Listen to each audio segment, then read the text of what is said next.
Today, we're going to use paper to explore the 4 forces of flight. To start our exploration, we're going to fold a piece of paper different ways. First, we use the template we found online.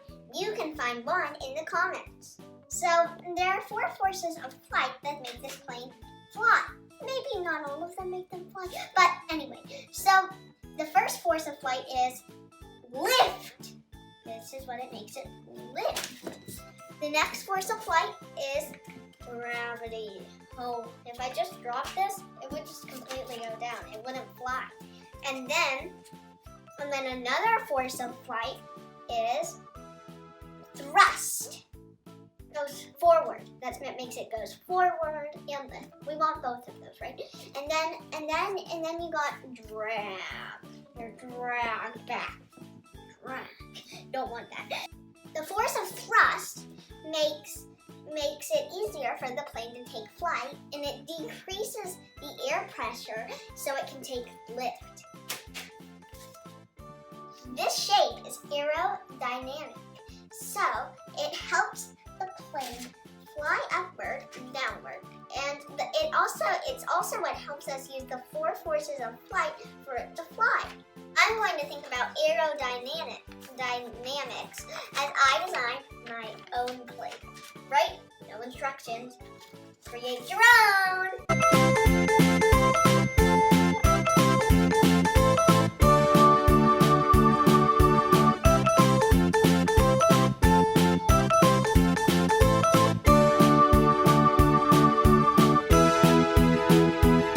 When you're making a paper airplane, you actively have to think about how it's going to cut through air.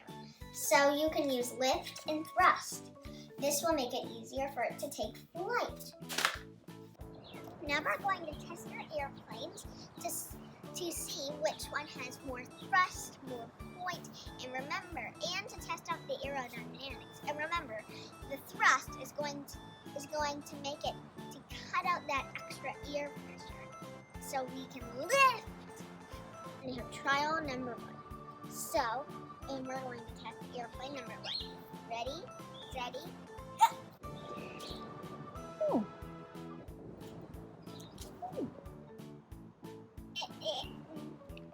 And that went good. The rhymes seem to get more thrust than drag, which gave us more lift. But this one, it had a bit more drag, but I would say it kind of worked out. How are you going to build your paper airplane? Remember about lift